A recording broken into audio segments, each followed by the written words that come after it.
बस अटल पटल ना हो।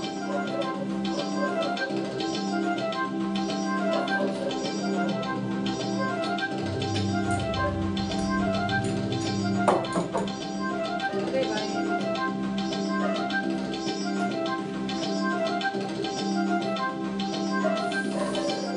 तेज कर दो थोड़ा। जीवन के किसी भी पड़ाव पर जीत की खुशी दुगनी हो जाती है और हार का गम लेश मात्र रह जाता है अगर परिवार का साथ हो, क्योंकि परिवार वो मजबूत कड़ी होती है जो आपको जीवन में आगे बढ़ने की क्षमता प्रदान करता है। और रिश्तों के इस खूबसूरत सफर को और आगे और खूबसूरत बनाने की एक और कोशिश के साथ हमारा डीडीयूपी का ये पूरा परिवार एक बार फिर हाजिर है लेके कार्यक्रम घर परिवार। नमस्कार, मैं निधि घर परिवार के आज के इस अंक में हमारे सभी दर्शकों का स्वागत और अभिनंदन करती हूँ, जहां बात आज हम एक बहुत ही बेहतरीन रोजगार परक क्षेत्र के बारे में करने वाले हैं, जिसे मनोरंजन का क्षेत्र माना जाता है, लेकिन जिसमें रोजगार की असीम संभावनाएं मौजूद हैं। तो कौन सा है वो क्षेत्र, आइए जानते हैं। इसके लिए हमारा आज का विषय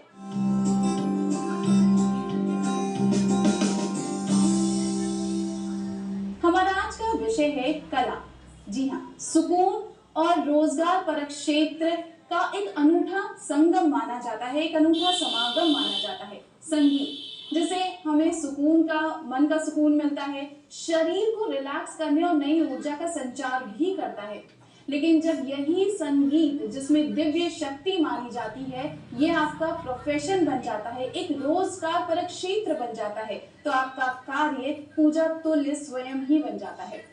संगीत वो विधा है जो हमें हमारे मन से जोड़ती है, मतलब हमारे स्व से हमें जोड़ती है, अपने आप से हमें जोड़ती है, अभिव्यक्ति की शक्ति प्रदान करती है। और ये क्षेत्र, रोजगार परक क्षेत्र भी वर्तमान समय में लगातार बनता जा रहा है। तो अगर आपको भी गायन का शौक है, नृत्य का शौक है, लेकिन इसे आप सिर्फ शौक की तरह नहीं रखना चाहते, इसे रोजगार बनाना चाहते हैं, इस क्षेत्र से आय का साधन भी निकालना चाहते हैं, तो कैसे कर सकते हैं? आज इसी विषय पर हम बात करने वाले हैं। इस विषय पर ढेर सारी जानकारियां देने के लिए आज हमारे साथ स्टूडियो में मौजूद हैं अनुपमा श्रीवास्तव जी।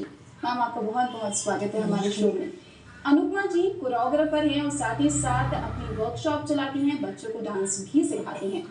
अगर आपको गायन का शौक है, मतलब सिंगिंग के क्षेत्र में कुछ करना चाहते हैं, इस क्षेत्र में अपना भविष्य बनाना चाहते हैं, तो इसके लिए आज हमें विस्तार से जानकारी देने के लिए हमारे साथ मौजूद हैं सरिता मिश्रा जी। मैम, आपको बहुत बहुत स्वागत है। सरिता जी, जैसा मैंने बोला कि सिंगर हैं और साथ ही साथ पेशे से टीचर भी हैं। जी हाँ, बच्चों को पढ़ाती भी हैं, कला की 2 फॉर्म सिखाती हैं। तो कला के क्षेत्र में अगर आपका इंटरेस्ट है, आपका गायन बहुत अच्छा है, आपका नृत्य बहुत अच्छा है, तो इस क्षेत्र को सिर्फ शौक के तौर पर नहीं बल्कि अपने प्रोफेशन के तौर पर आप कैसे अपना सकते हैं, इस पर बात करने वाले हैं। तो सबसे पहले अनुपमा जी, हम चाहेंगे कि आप हमारे दर्शकों को बताएं कि डांस की तरफ, नृत्य की तरफ आपका रुझान कब और कैसे हुआ? डांस की तरफ ऐसे तो बचपन से मेरा शौक रहा है। मेरी माँ भी बहुत ही अच्छी कलाकार रही हैं और उन्हीं की, समझिए, उनके जो जीन्स रहे हैं नृत्य के प्रति, उनका गायन भी बहुत ही अच्छा था, वो भी अच्छी कलाकार थी। तो उसी में हमने, उसी प्रोफेशन को हमने भी चुना।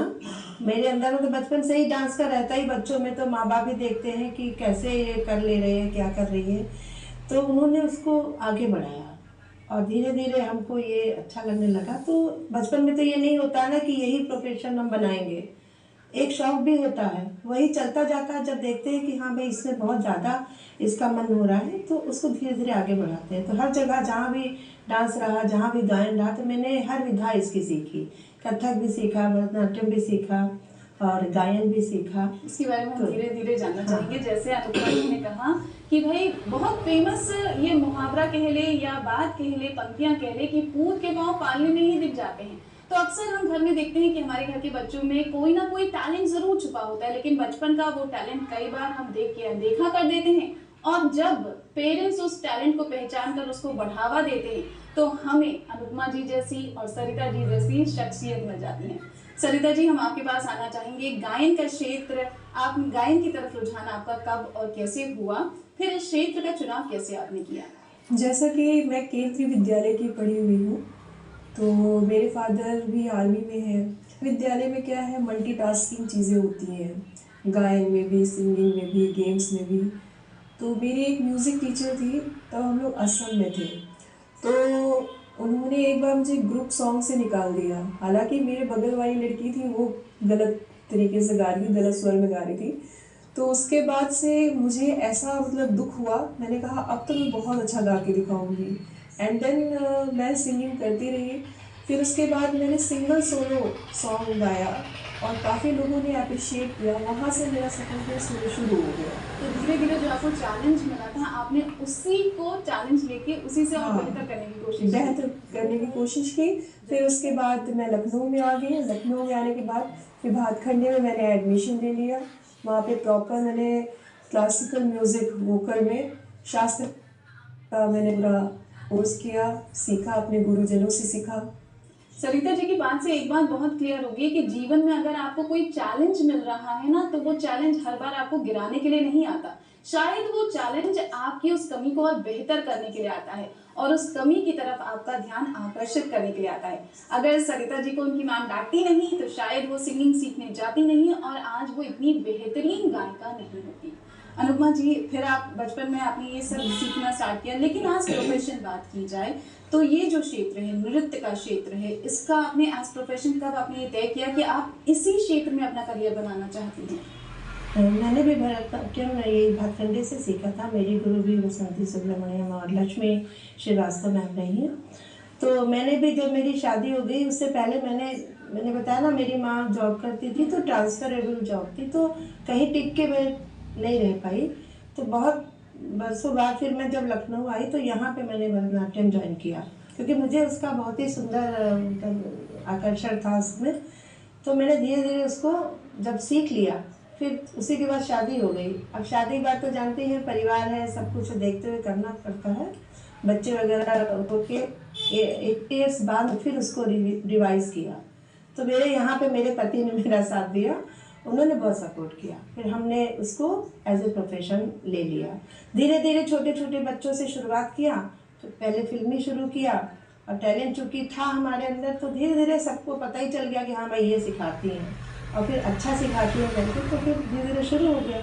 इस तरह से प्रोफेशन बनता चला गया। और आज नहीं, करीब 26-30 ईयर्स हो रहे हैं हमको सिखाते सिखाते। तो काफ़ी स्टूडेंट्स हमारे इधर उधर जॉब में भी लग गए, कई अलग-अलग कॉलेज में भी हैं। म्यूजिक टीचर, और कई चैनल जो टीवी शोज आते हैं उसमें कई बच्चे गए। तो हो गया बहुत साल से। तो मतलब बहुत अच्छा रोजगार के रूप में ये होता है। सरिता जी, जब आपने ये तय किया कि आप सिंगिंग के क्षेत्र में कुछ सीखना चाहती हैं, करना चाहती हैं, लेकिन इसे आज शौकिया तौर पर नहीं, प्रोफेशन के तौर पर भी देखना चाहती हैं, तो आपके पेरेंट्स का क्या कुछ रिएक्शन रहा? क्योंकि परिवार में अक्सर ये मंशा होती है कि बच्चा एक अच्छी फील्ड को चुने, सेफ जॉब को चुने, तो वो क्या रिएक्शन रहा? एक्चुअली मैं पढ़ने में स्टार्टिंग से ही बहुत अच्छी रही हूँ। मेरी मैथ्स भी बहुत अच्छी रही है और साइंस भी काफ़ी अच्छी रही है। तो मैंने एमएससी मैथ्स से भी कर लिया है, और जैसे कि ग्रेजुएशन भी मैंने क्लासिकल म्यूज़िक से कर लिया। तो it is very challenging for me, तो दोनों को मैनेज करना। अगर क्लासिकल म्यूज़िक की बात की जाए तो मैथ्स से ज़्यादा टफ क्लासिकल म्यूज़िक है आजकल की डेट में। आप देख रहे हैं कि जगह जगह स्कूल्स खुल रहे हैं और वहाँ बच्चे बहुत इंटरेस्ट ले रहे हैं, सीख रहे हैं चीज़ों को, नई नई चीज़ों को सीख रहे हैं और एक्सप्लोर कर रहे हैं अपने आप को। अटेंशन आपने देखा होगा, जो बहुत अच्छा सिंगिंग करता होगा बच्चा या डांसिंग में बहुत अच्छा होगा, तो आपने देखा होगा मैम कि सबसे ज़्यादा फोकस उस पर होता है, क्योंकि वो मल्टी टैलेंटेड होता है। अगर उसको पढ़ने के लिए कहो तो वो पढ़ने में भी तेज़ होता है और अदर कल्चरल एक्टिविटीज़ में भी। तो मल्टी टैलेंटेड होना आपकी ब्रेन को और ज़्यादा डेवलप करता है। पढ़ाई, अच्छी पढ़ाई होना बहुत ज़रूरी होता है, लेकिन हर बार की तरह यही बात कि मार्क्स आपकी क्षमता कभी भी तय नहीं करते। अगर आपके बच्चे में कोई भी एक्स्ट्रा करिकुलर एक्टिविटी का शौक है, सिर्फ नृत्य या गायन नहीं, अगर वो स्पोर्ट्स खेलने में बहुत अच्छा खेलता है, अगर वो पेंटिंग्स बहुत अच्छी बनाता है, तो उसके इस हुनर को डांट कर रोकने की जगह उसे बढ़ने दीजिए, क्योंकि ये उसके मस्तिष्क की क्रिएटिविटी को और बढ़ाता है। क्या पता वो इसी फील्ड में कल एक बेहतरीन भविष्य बनाते, और अगर नहीं बनाया या इस क्षेत्र को नहीं चुना, फिर भी उसके अंदर की, उसके मस्तिष्क की क्रिएटिव क्षमता बहुत ज्यादा बढ़ जाती है। और ये तथ्य साइंटिफिकली प्रूवन भी है, बातें नहीं है, ये सच में साइंस ने प्रूव किया है। आज हम बात कर रहे हैं कला कैसे सुकून और रोजगार का एक अनूठा समागम का क्षेत्र है। लगातार वर्तमान क्षेत्र में, इस क्षेत्र में भी बहुत सारे लोग आना चाहते हैं, अपना करियर बनाना चाहते हैं। तो कैसे आप अपना करियर बना सकते हैं, इस पर ढेर सारी जानकारी देने के लिए हमारे साथ मौजूद हैं अनुपमा श्रीवास्तव जी और सरिता मिश्रा जी। अनुपमा जी, आपने कहा कि जब आपने ये सीखा और जब तक आपने इसे प्रोफेशन के तौर पर नहीं लिया था, उसके बाद तब तक आपकी शादी हो चुकी थी, तो घर और बाहर दोनों की जिम्मेदारियों को मैनेज करना, क्योंकि बहुत सारी गृहिणियां हमारे साथ ऐसी होती हैं हमारे आसपास जो अक्सर परिवार की जिम्मेदारियों के आगे अपने शौक को, अपने प्रोफेशन, अपने सपनों को पीछे छोड़ देती हैं। आपने कैसे मैनेज किया? देखिए, मेन बात होती है इंटरेस्ट की। अगर आपके अंदर इंटरेस्ट है घर चलाने का और अपने प्रोफेशन के लिए बहुत ज़्यादा मेहनत करने का, तो आप कोई भी पड़ाव जीत सकती हैं, कोई भी अपनी जीवन की वैल्यूज़ को पूरा कर सकते हैं। तो मेरे को जैसे कि कला क्षेत्र में है या फिर हमको खाना बनाने का शौक है, मुझे गृहस्थ एक होता है ना परिवार, मैं उसको बहुत अच्छा मैनेज कर लेती हूँ। तो ये चीज़ मुझे अंदर से ही था कि मैं अच्छा सा घर चलाऊँ, अच्छा सा ये करूँ। तो बस इस चीज़ की मेरे अंदर इतनी ज़्यादा कांक्षा रहती थी कि मैं सब कुछ मैनेज कर लूँगी। तो मैं घर का काम भी कर लेती हूँ, मैं घर के और लोगों की देखभाल भी कर लेती हूँ। और इवनिंग टाइम में चूँकि डांस का था, पहले मॉर्निंग भी करते थे, तो धीरे धीरे मॉर्निंग का काम करके इवनिंग में भी शुरू करते तो दिन में अपना घर मैनेज कर लेते हैं। बच्चों को ना तो 8-9 साल तो मेरा निकल ही गया था इस सब चक्कर में, तो मैं धीरे धीरे सब कर लेती थी। तो इस तरह से मैं बहुत मैनेज कर लेती हूँ। और बच्चों को कहीं प्रोग्राम में ले जाना है, यहीं लखनऊ में ले जाना है, तो सारे स्टूडेंट्स को प्रॉपर तैयार करके, मीटिंग करके, पेरेंट्स को सबको वर्क बांटने से भी होता है, हाँ। सहयोग से भी होता है, अकेले तो कुछ नहीं होता है। तो इस तरह से मैनेज करके मैंने सब कर लेती हूँ मैं। मैम, आपने जैसे अपने रोजगार, मतलब अपने काम को ही रोजगार बनाया, तो आपने वर्कशॉप पहले जैसे आपने बोला सुबह स्टार्ट किया, हाँ। फिर शाम को भी स्टार्ट किया, तो आप ये कैसे मैनेज करते थे? फिर धीरे धीरे कैसे कार्यशाला में तब्दील हुआ, कितने स्टूडेंट्स आने लगे, आय का क्षेत्र कैसे बढ़ता चला गया? नहीं, धीरे धीरे जैसे स्टार्टिंग में आजकल समर कैंप होता है, तो मैं सुबह जल्दी उठ के सब कुछ भाई मैनेज करना पड़ता है। सुबह उठ के जल्दी जल्दी वर्कशॉप किया, फिर 10-11 बजे वर्कशॉप, फिर आए घर, फटाफट खाना वाना मैनेज किया, फिर पहुँचे शाम को क्लासेस, फिर सारे बच्चों को ट्रेंड किया। उसके बाद इस तरह दिनचर्या चलती रहती है और इस तरह से जाके प्रोफेशनली हम उसको आगे बढ़ाते जाते हैं। तो जैसा हमने कहा कि जब आप अपने सपनों को फॉलो करने की कोशिश करते हैं तो थोड़ा सा एक्स्ट्रा एफर्ट तो लगता ही है। जब परिवार बढ़ता है तो जिम्मेदारियां भी बढ़ती हैं, लेकिन जिम्मेदारियों के बढ़ने का मतलब ये नहीं होता है कि आप अपने सपनों को पीछे छोड़ दें। और आप ही क्यों, ये सवाल सबसे पहले खुद से जरूर करिए कि मैं ही क्यों। अगर आपने सपना देखा है, शौक है, हुनर है, उसे तराश रहे हैं, तो उसको आय का साधन क्यों नहीं बनाया जा सकता? घर से शुरुआत करिए, बच्चों को सिखाना स्टार्ट करिए, धीरे धीरे इसके बाद रास्ते खुलते चले जाते हैं। और इसका साक्षात एग्जाम्पल आज हमारे साथ है अनुपमा श्रीवास्तव जी, सरिता मिश्रा जी। सरिता मिश्रा जी, आपसे गायन की बात की जाए, विधा की बात की जाए, तो कौन सी विधा सबसे ज्यादा आपको पसंद है और लोगों में जिसका सबसे ज्यादा क्रेज है? आजकल के दौर में तो देखा जाए सुगम संगीत जो सबसे ज़्यादा है, और फोक की तो बात ही अलग है। फोक में तो आप हर एक जगह पे अलग अलग भाषाएं हैं, अलग अलग भाषाओं से। फिर अगर हम आज क्लासिकल म्यूज़िक की भी बात करें तो क्लासिकल म्यूज़िक का भी बेस फोक है। तो सबसे ज़्यादा तो फोक है जो आजकल क्रेज़ में चढ़ रहा है, जिसमें हर कोई अपने रंग में रंगना चाहता है, अपनी भाषा, मदर टंग अपनी मिट्टी से जुड़ना बिल्कुल बिल्कुल। इसकी मिठास भी कुछ अलग ही होती है। बिल्कुल। तो बदलते वक्त के साथ शायद हमारे सुनने में चेंज जरूर आया होगा, टेस्ट जरूर कुछ वक्त के लिए बदला होगा। मॉडर्न म्यूजिक और हाई बीट्स को लोगों ने पसंद बहुत किया, लेकिन लौट के हम उसी सुकून भरे संगीत के पास ही आते हैं जो न सिर्फ कानों को सुकून देता है बल्कि मन को भी सुकून देता है। तो अगर आप फोक संगीत सीख रहे हैं तो ये मत सोचिए आप बहुत पुराने जमाने की संगीत को सीख रहे हैं, विधा को सीख रहे हैं। आगे चल के यही विधा एक बहुत बेहतरीन भविष्य का निर्माण कर सकती है, शायद उस भविष्य का भी जो आज आप देख नहीं पा रहे हैं। बहुत बेहतरीन सिंगर बन सकते हैं, स्टेज शोज कर सकते हैं। मैम, और कौन कौन से तरीके हो सकते हैं जिससे इसे आय का साधन बनाया जा सकता है? इसके बहुत से हैं, जैसे आपने बताया स्टेज शो कर सकते हैं। हमारे आकाशवाणी में भी बहुत सारे इसके अवसर दिए जाते हैं गवर्नमेंट के थ्रू।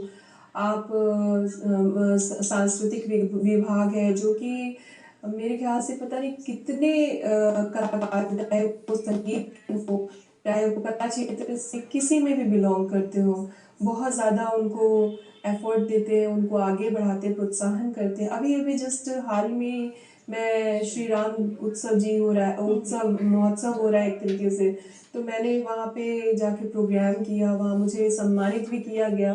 तो ये जो चीज़ें होती हैं सुकून भी देती हैं और प्लस अर्निंग भी देती हैं। तो मेरे हिसाब से टैलेंट अगर आपके अंदर है तो आपको प्लेटफॉर्म सर्च करने की ज़रूरत नहीं, प्लेटफॉर्म आपको खुद ही सर्च कर लेगा। इनफैक्ट आप म्यूज़िक की बात करें, चाहे डांस की बात, आप डांस टीचर बन सकते हैं, म्यूज़िक टीचर बन सकते हैं, बहुत से ऐसी जगह पे आप जा सकते हैं। और हर स्कूल में लगभग हर- extra curricular activity Yes, definitely. एक अलग सेगमेंट होता है, एक अलग डिपार्टमेंट होता है। हाँ, म्यूज़िक हॉबी में लेना चाहे तो हॉबी में भी ले सकते हैं, बट पैशन में लेना चाहे तो पैशन तो हर एक चीज़ की होती है। आप ये पर्टिकुलरली आप ये नहीं कह सकते कि म्यूज़िक एक हॉबी है। मेरे ख्याल से आजकल बहुत से युवा को आप देखेंगे कि वो प्रोफेशनल बना रहे हैं, इसको प्रोफेशन में लेके आ रहे हैं। चाहे डांस फॉर्म हो, वो गाते गाते डांस कर रहे हैं जी। Multi talented. कल के अगर हम बात करें लास्ट प्रीवियस ईयर्स की, तो उसमें क्या होते थे, कलाकार एक्टिंग के लिए अलग होते थे, सिंगिंग के लिए अलग होते थे। लेकिन आज के टाइम में आप देखो तो सिंगिंग के लिए भी अलग है, अलग नहीं है, और एक्टिंग भी कर रहे हैं और डांस भी कर रहे हैं। They are forming this things in a one way. बहुत खूबसूरत बात कही है और बहुत सही बात है कि अगर आपके पास हुनर है और शिद्दत है उस हुनर को तराशने की, तो शायद आपको प्लेटफॉर्म तलाशने की जरूरत नहीं पड़ेगी, प्लेटफॉर्म आपको खुद तलाश कर ही लेगा। आपको जरूरत है तो अपने ऊपर विश्वास रखने की, अपनी कला पर विश्वास रखने की। सिंगिंग का क्षेत्र और डांसिंग का क्षेत्र सिर्फ एक मनोरंजन का क्षेत्र नहीं है, बल्कि साक्षात इनकम का क्षेत्र भी बन सकते हैं। आज हमारे पास इसके दो सटीक उदाहरण बैठे हुए हैं। आज घर परिवार में हम बात कर रहे हैं कला क्षेत्र के बारे में, जिसे मनोरंजन का क्षेत्र कहा जाता है, सुकून का क्षेत्र कहा जाता है, लेकिन अब रोजगार का सबसे सशक्त क्षेत्र माना जाने लगा है। इतनी संभावनाएं हैं जिसकी आपको शायद उम्मीद भी नहीं होगी, और आय का तय आप शायद कर भी नहीं सकते। बस अपने हुनर को पहचानिए और उसे तराशते रहिए। तो इसी पर और भी बहुत सारी बातें करेंगे, लेकिन अब वक्त हो चला है घर परिवार के हमारे अगले सेगमेंट, जिसका नाम है हम हैं कुछ खास।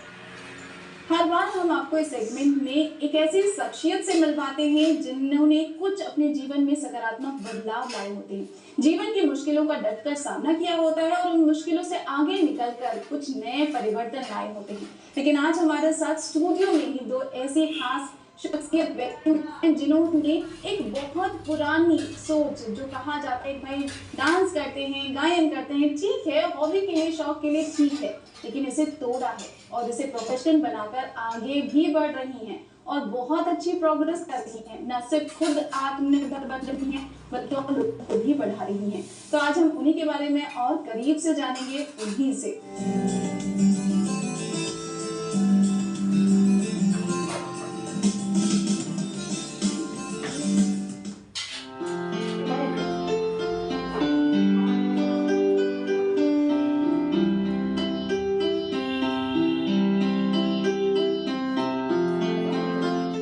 सरिता जी, जब आपने ये डिसाइड किया कि आप सिंगिंग को चुनेंगी और आपने ये भी कहा क्योंकि पढ़ाई को बहुत ज़्यादा तवज्जो आपके घर में दी जाती थी, तो आपके घर में कैसा क्या कुछ रिएक्शन रहा था जब आपने ये बोला कि आप सिंगिंग करना चाहेंगी? मैंने कहा मैं सिंगिंग करना चाहूँगी।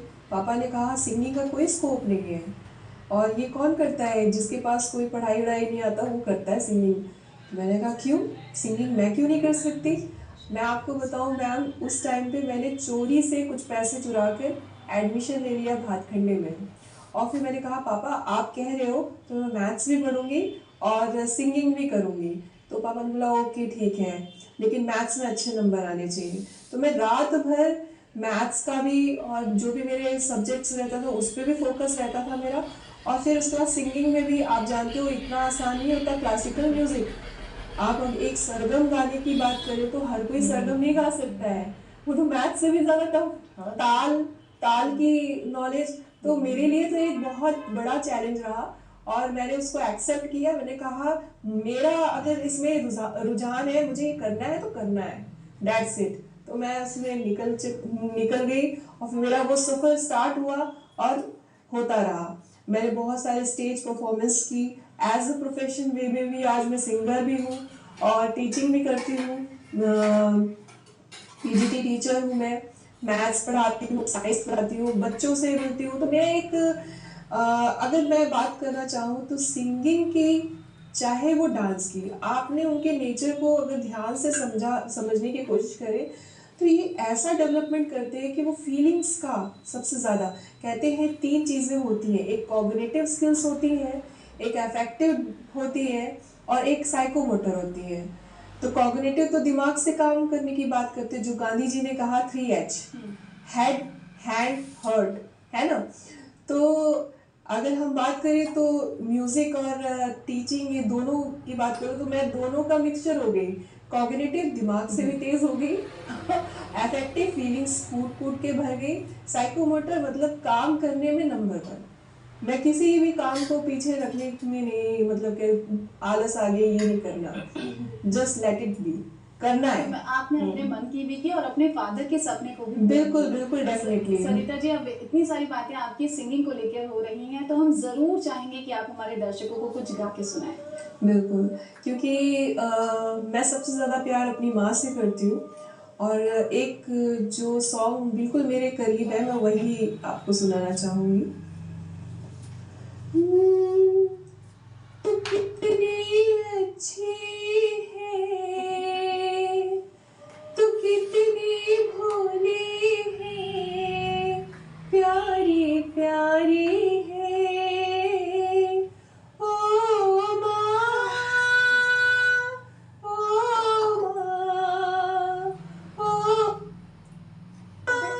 ओ माँ, तू कितनी अच्छी है, तू कितनी भोली है, प्यारी प्यारी है, ओ माँ, ओ माँ, ओ माँ, ओ माँ। दुखन लागी है माँ तेरी अखियाँ, दुखन लागी है माँ तेरी अखियाँ, मेरे लिए तू जागी है सारी सारी रतियाँ, मेरी निदिया पे अपनी निदिया भी तूने वारी है, ओ माँ, ओ माँ, ओ माँ, ओ माँ। बहुत ही खूबसूरत आवाज है सरिता जी। अगर आपने इस पर ध्यान ना दिया होता और इसे और निखारा ना होता तो सच में आपके हुनर के साथ नाइंसाफी हो जाती।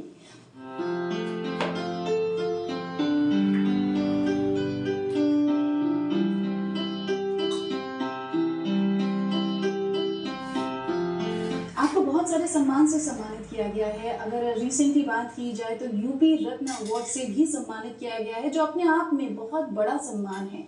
तो हम चाहेंगे आप हमारे दर्शकों को बताएं कि ऐसी और कौन कौन सी उपलब्धियां हैं जो इस क्षेत्र में आने के बाद आपको प्राप्त हुई। जैसे अवार्ड की बात होती है, जब आप बहुत मेहनत करेंगे, लोग आपको जब पहचानेंगे तो अपने आप एक अवार्ड की तरह बन जाएंगे। तो इसी तरह मेरे साथ हुआ कि हर क्षेत्र में मैंने जो अपने को दिखाया तो उससे हमें पहचान मिली। और हर जगह के जितने भी अवार्ड थे, जैसे चल वैजयंती अवार्ड है, ऐसे बहुत से अवार्ड से अभी मुझे नाम नहीं याद आ रहा। तो इस तरह से मतलब ये क्षेत्र ही ऐसा है कि अगर आप जुट के काम करेंगे तो आपको अवार्ड की कोई कमी नहीं रहेगी। और समय तो हर चीज़ में देखिए लगता है, कोई शॉर्टकट रास्ता इसका नहीं होता, म्यूजिक का या किसी भी चीज़ का। आप शॉर्टकट चलेंगे तो जल्दी पहुँचेंगे फिर जल्दी गिरेंगे भी, लेकिन अगर आप मेहनत से ईमानदारी से चलेंगे तो आपको समय लगेगा लेकिन हर चीज़ आपको मिलेगी। तो ये नहीं सोचना चाहिए कि आपने एजुकेशन को करियर बनाना है या इसको बनाना है तो आपको कुछ ज़्यादा मेहनत, उसमें ज़्यादा कम मेहनत है, इसमें ज़्यादा मेहनत, दोनों चीज़ों में है। इसमें भी है, म्यूज़िक में भी है, लेकिन आपको बस ये है कि आपके अंदर वो टैलेंट होना चाहिए। क्योंकि एक होता है ना कि बिजनेस कर रहे, जैसे फ्रेंचाइजी ले लेते हैं लोग, लेकिन वो बात उसमें नहीं आती कि आप बच्चों को क्या देना चाह रहे हैं, आप समाज की तरफ अपनी हाँ। जिम्मेदारी को कैसे तो आगे जो बढ़ा खुद रहे में हैं? टैलेंटेड होता है, आप में है संगीत, नृत्य, गायन ये है, तो आप खुद आप अच्छे टीचर हैं तो आप बच्चों को चाहते हैं कि अपना कल्चर आगे बढ़े अपने देश का, तो आप उसको बढ़ा सकते हैं। लेकिन एक बिजनेस की तरह भी ले सकते हैं कि हाँ, जैसे आजकल बिजनेस में चल रहा है तो टीचर रख लेते हैं, उससे रोजगार मिलता है। टीचर्स आते हैं, जैसे कई बच्चे हैं सीख के निकले तो उनको जॉब नहीं मिल रही है तो उन्होंने म्यूजिक को चुना, तो जब फ्रेंचाइजी कोई आती है तो उन्होंने उसको टीचर एज ए टीचर रख लिया। या हम अपना खुद चलाते हैं, हमको इतना सब पता है कि हाँ ये टीचर अच्छा कर रही है कि नहीं, क्योंकि हर चीज़ को करते करते ये भी होना चाहिए कि वो ठीक से कर रहे हैं कि नहीं, इसकी जिम्मेदारी उस गुरु की होती है। तो लगातार करते करते सीखना भी जरूरी होता और है। सीखना ही हो पाता है इसमें, क्योंकि आप सीखने की कोई सीमा नहीं है कि अगर हम जितना ज्यादा हम सीखेंगे ये नहीं कह उतना सकते कि बेहतर हम हो सीख जाएंगे। चुके हैं।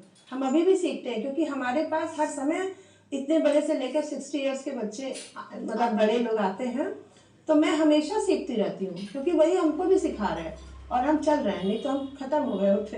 अनुपमा जी, हम इतनी सारी बातें आपके डांस के बारे में लगातार कर रहे हैं, तो हम चाहेंगे क्या आप हमारे दर्शकों को कुछ ऐसे भाव कहते हैं, क्योंकि डांस एक बहुत प्रबल अभिव्यक्ति का साधन है, माध्यम है, तो अगर दिखा सके। अच्छा, तो जहाँ तक जैसे नृत्य गायन कुछ भी हो, बिना भाव के कोई भी चीज़ संसार में नहीं है। हमारे नृत्य में जैसे कि रस की व्यक्ति होती है तो 9 रस होते हैं, जैसे कि श्रृंगार रस है, करुण रस है, वात्सल्य है, रौद्र है और भयानक है, विभत्स है। तो इन सब का जीवन में हमारे बहुत प्रभाव पड़ता है। हम ऐसे जनरल आप चलते जाइए अपने जीवन में, कभी आप नहीं सोचेंगे कि मैंने कितने रस को कर लिया। आप डरते भी हैं, आप वात्सल्य भी दिखाते हैं, सब कुछ करते हैं, लेकिन आपको समझ में नहीं। जब आप नृत्य गायन ये विधा चुनते हैं तब आपको अपने अंदर के इमोशंस को समझ में आता, अच्छा हम ये कर रहे हैं, अच्छा हम वो कर रहे हैं। आप चलते चलते भी आप कौन से पैरों को चलाते हैं, किस तरह से चलाते हैं, अपने हाथों को कितना यूज करते हैं, लेकिन कभी आप इस पर ध्यान नहीं देते हैं। मैम, कुछ मुद्रा हम जो दिखा सकें। तो जैसे कि हमारे अपने भाव को व्यक्त करने के लिए हमें पूरी बॉडी के हर पार्ट को, हमारे हाथों की मुद्राओं को, एक्सप्रेशन को, आंखों को, मतलब पूरे चेहरे को, बहुत ही छोटी छोटी चीज़ें, टेक्निकल चीज़ें होती हैं जिससे हम भाव व्यक्त करते हैं। तो जैसे मुद्राएं होती हैं, तो अब हाथों की जैसे एक हाथ है इससे मुद्रा देनी है, या 2 हाथ है इससे मुद्रा, तो जैसे ये है तो हम इसको बोलेंगे पताका। अब हमें कुछ फ्लैग को मूवमेंट देना है तो ये हो गया पताका। तो इसमें फिंगर ऐसे जुड़ी रहती है, तो पताका, ऐसे त्रिपताका, ये त्रिपताका, अर्धपताका, कर्तरीमुखा, मयूराख्या। अब हमें कुछ मोर का साइन देना है तो हम ऐसे ऐसे से कर सकते हैं, मयूराख्या, अर्धचंद्र। अब हमें चंद्रमा का कुछ दिखाना, ऐसे भी कर सकते हैं, चंद्रमा शिव जी का, अर्धचंद्र, फिर अराल, शुकतुंड, फिर मुष्टि, जैसे हनुमान जी का गदा दिखाना है, कुछ करना है, मुष्टि हो गया। शिखर, शिव जी का हमें ये करना होता है तब दिखाते हैं शिखर। इसी तरह से पूरी 28 मुद्राएं होती हैं, वो सब करते हैं। फिर दोनों हाथों की भी मुद्राएं होती हैं, जैसे अंजलि, कपोत, करकट, स्वस्तिका, दोलाहस, पुष्पुट। तो ये सारे यूजेस हम कर रहे हैं, हमेशा करते हैं, लेकिन कोई ध्यान नहीं देता कि अरे हमने ये क्या किया।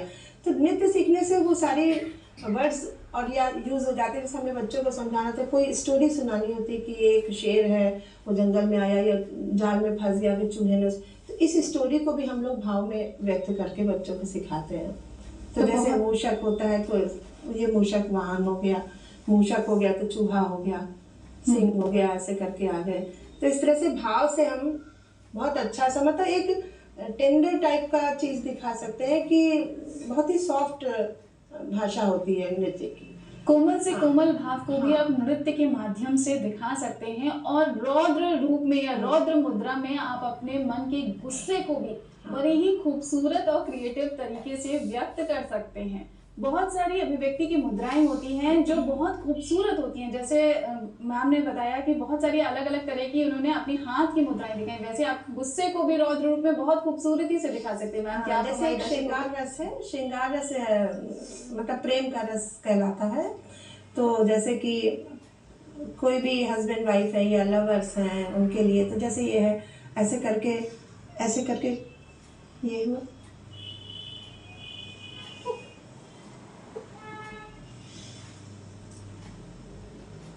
तो ऐसे श्रृंगार रस हो गया। अपने भाव को व्यक्त करना कि आप अभिनय का मतलब जैसे होता है कि अभिनय 4 प्रकार के होते हैं। जैसे कि अभिनय, तो उसमें वाचिक हो गया, वाचिक मतलब कि बोल हम के, डायलॉग हाँ। करके। उसी तरह से जैसे अब अभिनय ये वाला करेंगे तो बिना भाव के किया हमने, तो बिना भाव के हम कैसे दिखाएंगे, एक्सप्रेस करके दिखाएंगे, इशारों से बताएंगे। तो ऐसे श्रृंगार रस हो गया। अब करुण रस है तो बहुत ही दुखी एकदम दुख हो गया, कोई भी दुख बताना हुआ, किसी प्रकार का भी दुख है तो करुण रस में आ जाएगा। और जैसे रौद्र हो गया। अब रौद्र में आंखें जैसे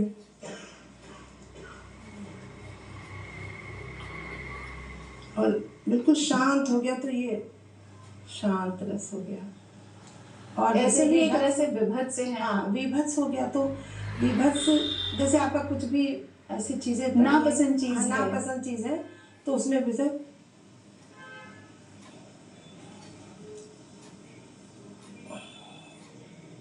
ऐसे करके दिखाएंगे। और चेहरे के लिए सबसे खूबसूरत रस, हास्य रस के लिए क्या कुछ भाव होते अब हैं? हास्य रस में जैसे कोई विदूषक का वो होता है, तो ऐसे एकदम से किसी का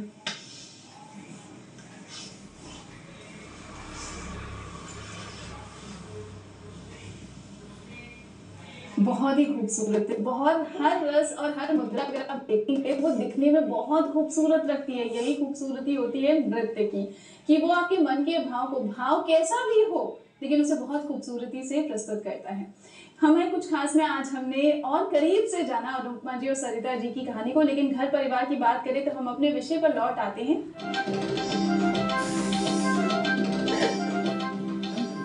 गायन और नृत्य का ये जो क्षेत्र है, कैसे रोजगार परक क्षेत्र बनता जा रहा है, क्या कुछ संभावनाएं हैं, आप कैसे इसमें अपना करियर बना सकते हैं, कहां से शुरुआत कर सकते हैं, क्या क्या ऑप्शंस और प्लेटफॉर्म्स आपके लिए हो सकते हैं, इन सब पर आज हम बहुत सारी बातें कर रहे हैं। तो अनुपमा जी, अगर बात की जाए पढ़ाई करने के बाद कैसे शुरुआत होती है इस क्षेत्र की? आपने घर से वर्कशॉप की, लेकिन अगर कोई बच्चा या आपके पास जो बच्चे सीख रहे हैं उनके पास कैसे कैसे और संभावनाएं खुल जाती हैं? जैसे पढ़ाई पूरी कर ली तो इसमें भी एजुकेशन की तरह जैसे बीएड में है तो प्रभाकर है, विशारद है, इस तरह के डिप्लोमा डिग्री मिलते जाते हैं। जैसे 2 साल का किया तो डिप्लोमा मिल गया, और 4 साल का किया तो सीनियर डिप्लोमा मिलता, फिर प्रभाकर होता, फिर निपुण होता है। ओके। इस तरह से एक डिग्री मिलती चली जाती है। इसी डिग्री के बल पे जैसे ये किसी भी जॉब में जाए, कॉलेज में, यूनिवर्सिटी मैम में। हम चाहेंगे इस डिग्रीज को थोड़ा सा और विस्तार कर दीजिए। क्या ये 12th के बाद किए जा सकते हैं और इनकी अवधि क्या होती है? अवधि सबकी 1-1 साल की होती है। ओके। और ये जैसे बच्चे जब शुरू में, जैसे आप 4th 5th में भी हैं, तो 5 साल का जो कोर्स होता है वो छोटे बच्चे से लेकर, मतलब 5 इयर्स के बच्चे से लेकर कोई भी बड़ा कुछ भी कर सकता है उसको। लेकिन एक होती है कि हाई स्कूल के बाद आप प्रभाकर कर सकते हैं, तो हाई स्कूल करना जरूरी होता है। कुछ बच्चे जैसे होते हैं छोटे में ही मम्मी पापा ने डाल दिया उसको, फिर वो आते हैं कि हाई स्कूल तो अब हमको आगे करना है, तो रेगुलर बने रहते हैं, तो रियाज होता रहता है। जहाँ उन्होंने ड्रॉप कर दिया तो फिर वो 0 पे पहुंच जाते हैं। तो मैं सबसे कहती हूँ कि इसको जब आपका 5th ईयर खत्म हो गया है तो आप फिर से उसको रेगुलर करते रहिए, प्रोग्राम करते रहिए, पहचान बनी रहेगी। इस तरह से फिर वो करते हैं और हाई स्कूल के बाद उनका प्रभाकर शुरू हो जाता है। उसके बाद इंटर करते हैं। इंटर मतलब कि उनका बी म्यूजिक हो जाता है। ओके। हाँ, निपुण हो जाता है। इस तरह से उनकी डिग्री मिल जाती है उनको, और डिग्री मिलते ही वो कहीं भी अप्लाई कर सकते हैं। ओके। हाँ। तो अलग अलग शोज मिल सकते हैं, रियलिटी शोज मिल सकते हैं, वर्कशॉप मिल सकती है, आप इसमें डिग्री ले सकते हैं। हर डिग्री लगभग 1 साल की होती है। सबसे कम उम्र जो मैम ने बोली वो आप बचपन से ही अगर स्टार्ट कर रहे हो तो 5 साल के कोर्स के लिए अप्लाई कर सकते हो। अगर आप बहुत प्रखर हो जाओगे उसमें तो ये डिग्रियां आसानी से मिल जाती हैं। तो घर परिवार में लगातार हम बात कर रहे हैं कला के क्षेत्र के बारे में, कैसे आप इसे रोजगार परक क्षेत्र बना सकते हैं। सरिता जी, हम चाहेंगे कि आप एक और, क्योंकि आपकी आवाज इतनी मीठी है और एक गाने से हमारा मन नहीं भरा, आई एम श्योर हमारे दर्शकों का भी नहीं भरा होगा, तो एक और गाना आप कुछ सुनाना चाहें हमें। फोक में जैसे भाई और बहन शादी में जाती है तो उसके बाद दोबारा जैसे सावन में वो जाना चाहे और वो नहीं जाना चाहती है और भाई उसको ले जाना चाहता है, तो वो थोड़ा सा जो नोक झोंक है वो अपनी ननद से कैसे बोलती है वो मैं फोक के द्वारा बोलना चाहूँगी। मोर भैया ले अनवैया, मोर भैया ले अनवैया, सवनवा में नाचे बिनन दी। मोर भैया ले अनवैया, सवनवा में नाचे बिनन दी। नाचे बिनन दी रे नाचे बिनन दी, नाचे बिनन दी रे नाचे बिनन दी, सवनवा में नाचे बिनन दी। मोर भैया ले अनवैया, सवनवा में नाचे बिनन दी। सोने के थारी में जीवना परोसली, सोने के थारी में जीवना परोसली। चाहे भैया वे चाहे जावे, चाहे भैया जीवे चाहे जावे, सवनवा में नाचे बिनन दी। मोर भैया ले अनवैया, सवनवा में नाचे बिनन दी। बहुत ही खूबसूरत है। मैथ्स और संगीत का इतना खूबसूरत कॉम्बिनेशन शायद ही किसी ने सोचा हो। बहुत ही सुंदर आवाज है आपकी सरिता जी। आज हमने घर परिवार में बहुत सारी बातें की, कैसे आप कला के क्षेत्र में अपना भविष्य निर्माण कर सकते हैं।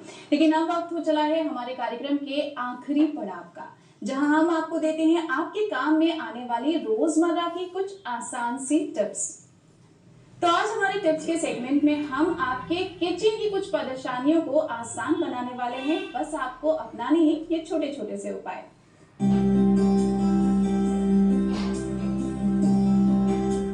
अगर दाल बनाते समय आपके कुकर से भी अक्सर दाल उफन जाती है और आप नहीं चाहते कि ऐसा हो, तो दाल बनाते समय उसमें एक छोटी सी स्टील की कटोरी डाल दीजिए और उसके बाद उसमें सीटी यानी ढक्कन लगा दीजिए, सीटी लगा दीजिए। इससे क्या होगा, इससे कुकर में जब भी सीटी आएगी सिर्फ स्टीम बाहर निकलेगी, दाल या दाल का पानी नहीं निकलेगा, गैस खराब नहीं होगी, कुकर खराब नहीं होगा।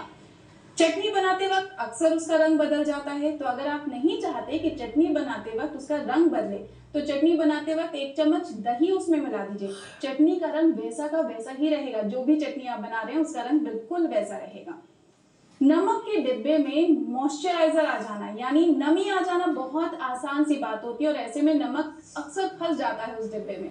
तो अगर उस डिब्बे में कुछ चावल के दाने डाल दिए जाएं तो उसकी एक्स्ट्रा मॉइस्चराइजर, उसकी एक्स्ट्रा नमी वो चावल के दाने सोख लेते हैं और नमक आसानी से निकल सकता है। लहसुन छीलना एक बहुत बड़ा टास्क माना जाता है, लेकिन अगर आप चाहते हैं कि लहसुन की कलियां आसानी से छिल जाएं, तो बस छीलने से पहले कुछ देर के लिए उन्हें गर्म पानी में डाल दीजिए और उसके बाद उन्हें छीलें। उनका छिलका आसानी से उतर जाएगा। सब्जियों को रोस्ट करके खाना हर किसी को पसंद है, लेकिन इनको रोस्ट करना सबसे बड़ा टास्क बनता है, क्योंकि ये आपके गैस के बर्नर को खराब कर देती हैं। अगली बार आप जब भी कोई भी सब्जी रोस्ट करें, उसके ऊपर थोड़ा सा तेल लगा दीजिएगा। इससे उसकी सतह चिकनी हो जाएगी, वो गैस के बर्नर पर नहीं चिपकेगा और आपकी सब्जी का छिलका भी आसानी से उतर जाएगा। और परेशान मत होइए, सब्जी बहुत अच्छे से रोस्ट होगी। तो बस इन छोटे छोटे से टिप्स को इस बार जरूर अपना के देखिएगा, आपके किचन के काम में और आसानी होगी।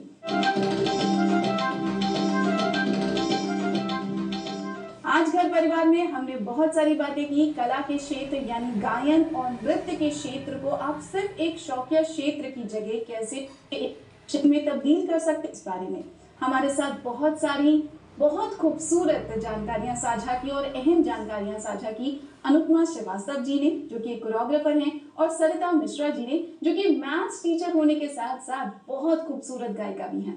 आप दोनों का हमारे आज के इस अंक में आने के लिए बहुत बहुत धन्यवाद।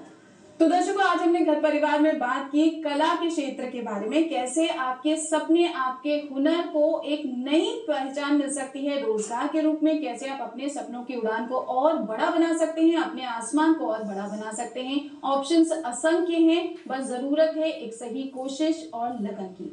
उम्मीद करते हैं घर परिवार का आज का ये अंक आपके सपनों की उड़ान को मजबूत करने में जरूर मदद करेगा। एक नए विषय के साथ हम फिर जल्द करेंगे मुलाकात। नमस्कार।